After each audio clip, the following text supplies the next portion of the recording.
வாங்க ஒரு குட்டி ட்ரெயின் விலாக் பார்க்கலாம்.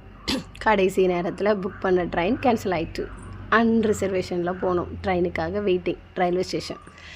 ஸோ எல்லாமே சஸ்பென்ஸில் கொண்டு போயிட்டுருக்கேன். நீங்களாக கண்டுபிடிக்கிறீங்களான்னு பார்ப்போம். நான் ட்ராவல் விலாக்ஸ் எப்படியோ ஒரு மணிக்கூரா கீழே இருந்தேன். எப்படியோ ஒரு சீட்டு கிடச்சிச்சு. முன்னாடி ஒரு பையன் 4 டேஸாக ட்ராவல் பண்ணி வரானா. ரொம்ப தூங்கிட்டு இருந்தான்.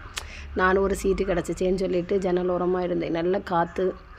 ஆனால் எனக்கு என்னென்னா முகத்தில் ஏன் சேடு தெரியுதுன்னு தெரியுமா? நான் ஃபுல்லாக அந்த ட்ராவல் ஃபுல்லாக நான் சாப்பிடவே இல்லை. பசி வேறு.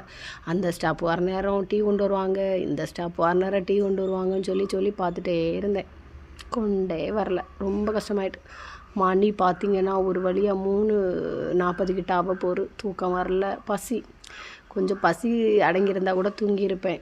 எப்படா விடியும், எப்படா சாய கடையை பார்ப்போம், குடிப்போம். ரொம்ப நான் என் வாழ்க்கையில் பசியோட ஒரு ட்ராவல்னு பார்த்தா இது தாங்க. ரொம்ப பசியில் போய்ட்டுறோம். ஒரு சாயை அது கொண்டு வர மாட்டாங்களா? அன்ரிசர்வேஷன் ஆயுது கொண்டு அப்படி இருக்கும். அன்ரிசர்வ்டில் ஒரு வழியாக ரயில்வே ஸ்டேஷன் வந்து ஒரு பேக்கை நான் என் பையனை மட்டும் தூக்கிட்டு வந்தோம். எங்கேயாவது வெளியே சாயா கடை இருக்குமா? கிடையாது. ஏன்னா நாங்கள் ரயில்வே ஸ்டேஷன்லேருந்து வெளியே வந்துவிட்டோம். அதுக்கப்புறம் நாங்கள் புக் பண்ணியிருந்த வண்டி வந்துருந்துச்சு. அந்த வண்டி கிடையாதுங்க, நான் காட்டுற வண்டி கிடையாது. ஸோ இந்த பிளேஸ் யாருக்காவது தெரிஞ்சாலும் கமெண்ட் பண்ணுங்கள். சஸ்பென்ஸ்லேயே கொண்டு போய் கண்டிப்பாக உங்களுக்கு சஸ்பென்ஸை உடைப்பே பாருங்கள். இந்த வண்டி தான் நாங்கள் புக் பண்ணியிருந்தோம். இந்த வண்டி தான் காலையில் எங்கள் அண்ணன் புக் பண்ணியிருந்தாங்க. ஸோ வந்துருந்துச்சு. நாங்கள் அதில் ஒரு வழியாக வண்டியில் எல்லோரும் ஏறலாம் அப்படின்னு சொல்லிட்டு, வண்டி லைட்டுக்கு கொஞ்சம் பிரகாசமாக தான் இருக்குது.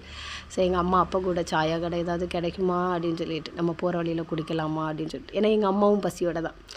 ஒரு வழியாக வண்டிக்குள்ளே ஏறினோன்னா பிரைட்டாக இருக்கேன். ஆனால் வயிறு எங்கேயாவது சாயா கடை கிடைக்குமான்னு இருந்துச்சு. ஒரு வழியாக சாயா கடை வந்தாச்சு.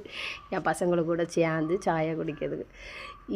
இப்போ ஒரு ஸ்நாக்ஸ் சாப்பிடுவோம். அது எந்த ஒரு ஸ்பெஷல்னு கண்டுபிடிச்சாலே நாங்கள் எங்கே போகிறோன்னு தெரிஞ்சிடும். ஸோ இது என்ன ஸ்நாக்ஸ்ன்னு எனக்கு பேர தெரியல. ஆனால் விடிய காலை 5 மணிக்கு கிடைச்ச ஸ்நாக்ஸ் இது தான். அது சொல்லுவாங்கல்ல, பசிக்கும் போது ருசி தெரியாதுன்னு சொன்ன மாதிரி நல்லா சாப்பிட்டுட்டு ஒரு சாயா குடிச்சிக்கிட்டு காஃபியை குடித்த பிறகு தான் என் முகத்தில் ஒரு புத்துணர்ச்சி வந்துச்சு. அப்படியே கிளம்பியாச்சு. வண்டியில் பாட்டு போட்டுட்ருந்தாங்க. பாக்கி உள்ளவங்க பாட்டெல்லாம் படிச்சுக்கிட்டு கொஞ்சம் ஜாலி. ஒரு சிரிப்பு தெரியுதா? அது பசி அமர்ந்த உடனே. ஸோ அடுத்தது நாங்கள் ட்ராவலை அப்படியே கண்டினியூ பண்ணுறேன். ஸோ இந்த இடத்தெல்லாம் நான் ஏன் காட்டுறேன்னா, தெரிஞ்சவங்க யாராவது கமெண்ட் பண்ணுங்கள், நீங்கள் இந்த இடத்துக்கு தான் போகிறீங்கன்னு சொல்லிக்கிட்டு. அடுத்த இதுலேயே நான் சஸ்பென்ஸ் உடச்சிருவேன்னு தோணுது.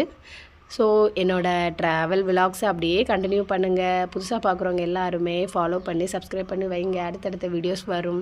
ஏன்னா நான் போன இதெல்லாம் முடிஞ்சிட்டு வீட்டில் வந்து தான் ஒரு வீடியோவாக எடிட் பண்ணி போட்டுட்ருக்கேன். ஓகேங்களா?